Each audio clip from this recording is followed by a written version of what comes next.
This week on TechRap, Google releases Android Wear, a new platform that will enable a range of new wearables like the upcoming smartwatch from Motorola, the Moto 360.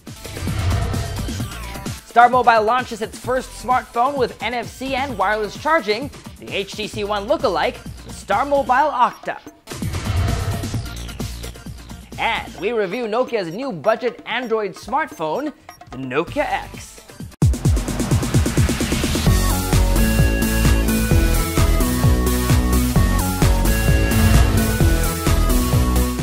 Hi, I'm Michael Josh, and this is TechRap, your weekly source for tech news, gadget reviews, app recommendations, and social media tips. After getting bumped off by Samsung's line of wearables, Google launches Android Wear, a project extending the operating system from smartphones and tablets to wearable computers. The move allows developers to create apps for smartwatches, the first phase of the Android Wear platform. Android chief Sundar Pichai says, "We've barely scratched the surface with mobile technology." He adds, "That's why we're so excited about wearables. They understand the context of the world around you and can interact with them simply and efficiently with just a glance or a spoken word." In a teaser video, Google shows off some of the possible use cases: calling a taxi, receiving a host of different alerts. The news comes following a surge of interest in wearable electronics which can connect to smartphones. One of those devices is the Moto 360. Not yet available, but already making waves. The Moto 360 will be one of the first devices to run on Android Wear. Motorola calls it a reinvention of the modern-day timepiece. Unlike most smartwatches in the market today, the 360 will be round. In a live Google Hangout on Wednesday, lead 360 designer Jim Wick says the round design was adopted to maximize the surface area of the wrist while providing the most comfort. Wick says the Moto 360 won't have a micro USB port for charging. Not going into details, he says how the Moto 360 charges is, quote, "one of the secrets of the watch and part of its special sauce." The watch is designed to be water resistant and will come with swappable straps. Initially, it will come in metal and leather.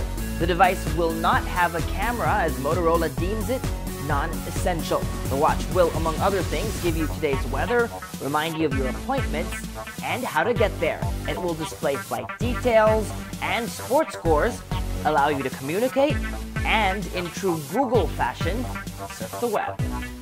Korean manufacturer LG also announces that it is working on a smartwatch powered by Android Wear. The LG G Watch is set to be released in the second quarter of 2014. Here's another reason why you might want to get the PlayStation 4 over the Xbox One. Sony announces a new device that will work with the PS4, a virtual reality headset. Shown at the Game Developers Conference, or GDC, in San Francisco, the prototype headset is currently called Project Morpheus. Project Morpheus offers a head-mounted display with a 1080p resolution, as well as a 90-degree field of view.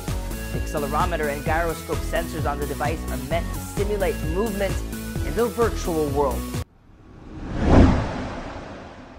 Star Mobile hopes to distinguish itself from other Philippine smartphone brands with the release of its newest smartphone, the Octa.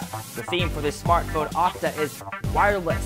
The Octa is the first local phone with near-field communication, or NFC, and wireless charging capabilities. The Octa's wireless charger works like most of its kind. To recharge your phone, simply rest it on top of the charging plate. But unlike other wireless chargers like that on Nokia's 1520, the Octa's charger has to be plugged in while charging. No biggie. At 5 inches, the Star Mobile Octa looks and feels a lot like the HTC One, which sports an aluminum body. Star Mobile reps tell TechRap the front panel of the Octa is aluminum, and the back plate is plastic. The Octa feels like a premium device and is definitely a step up from Star Mobile's other devices, usually made of plastic. As its name suggests, the Octa is powered by an octa-core processor. It also comes with 2 gigabytes of RAM, 32 gigabytes of internal storage, an 8-megapixel front-facing camera, and an 18-megapixel autofocus rear camera. At 16,990 pesos, the Star Mobile Octa is the company's first device to breach the 15,000 peso mark. Converted, that's about $340 US. For a limited time, the Octa comes bundled with a wireless charger and a Bluetooth speaker. The device is available starting Monday, March 24. Philippine-based classified ad site Sulit is now OLX.PH. The rebranding follows the recent acquisition of Sulit by OLX, one of the biggest classified ads networks in the world. OLX is an abbreviation of Online Exchange. It is an internet company based in New York, in the US, and Buenos Aires, in Argentina. This week, TechRap spoke with Sulit founder RJ David. David assured users that basic Sulit services will stay unchanged, and that changes will be improvements to existing services. The main purpose of the rebranding is actually to get the attention of many Filipinos, that now is the time for them to think of their own changes. We are actually committed to inspire Filipinos to rethink what they know about online selling, and also to rethink what they know about Sulit.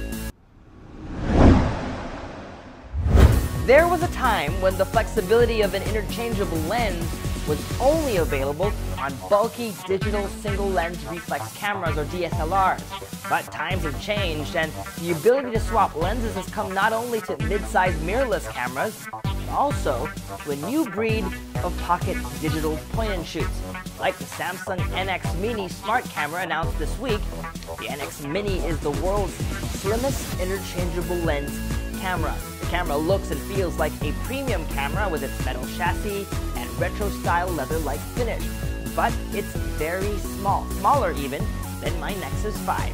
While it's the size of a pocket point-and-shoot, the Mini takes great photos thanks to its range of swappable lenses.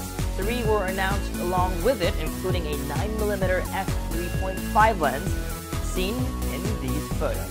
Our favorite feature was the Mini's touchscreen that flips upward 180 degrees. It's perfect for taking selfies.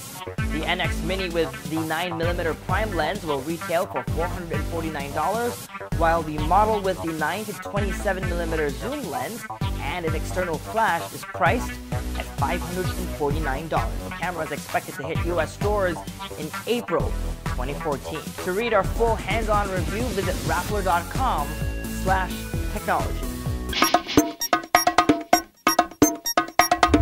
We don't give it much thought, but copy-pasting is part of every computer user's daily life. Whether it's moving text around in a document or sharing a link from a website, imagine what our life would be without this simple functionality.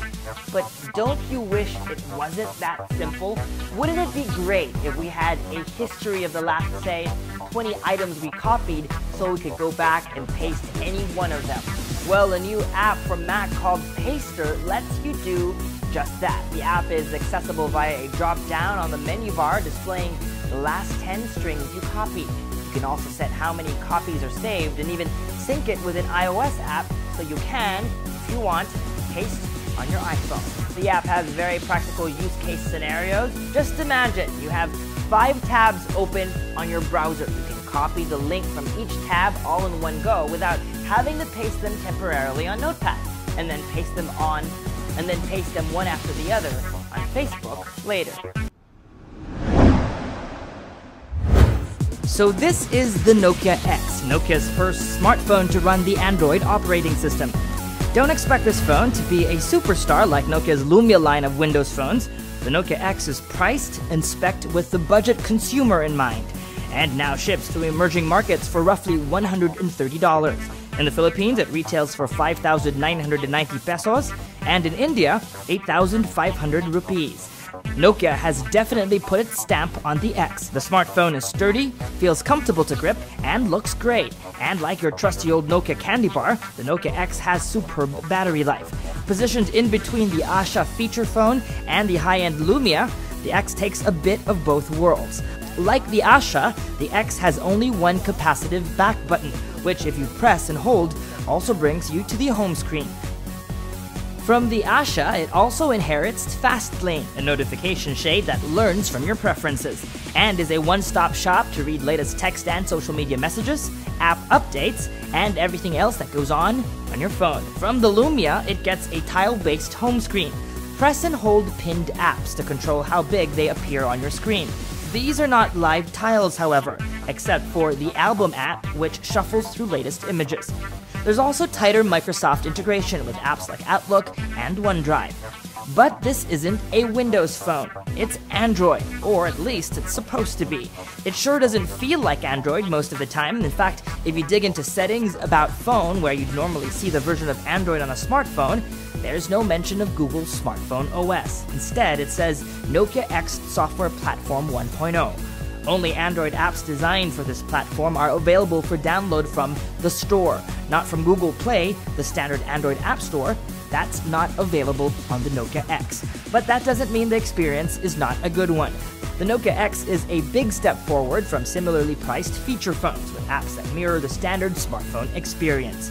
Facebook Messenger, for example, has chat heads that pop up just like on Android. And if you don't like the default keyboard, you can download TechRap's favorite Android keyboard replacement, SwiftKey, for free. Most of our favorite apps already come pre-installed, like Facebook, Twitter, Skype, and Line, and a few free games like Fruit Ninja and Bejeweled 2. And if you're feeling adventurous, most standard Android apps can be installed with a method called sideloading. Overall, the Nokia X is a solid starter smartphone for those who are looking for a durable phone that looks pretty and they can get on the internet with. But if you're looking for a phone that will give you a taste of Android, then keep looking. But for the same price point, Samsung makes a great phone called the S2 Duos, which is available at 7,000 pesos and is more capable. Or if you're in the Philippines, try out the Cherry Mobile Flare 2, which is also a big hit. And that was TechRap. For the latest tech news, visit Rappler.com/technology. Follow Rappler.com on social media, join our conversations online, and send us all your tech questions. All the details are below. That's all for this week, folks. I'm Michael Josh. Thanks for dropping by.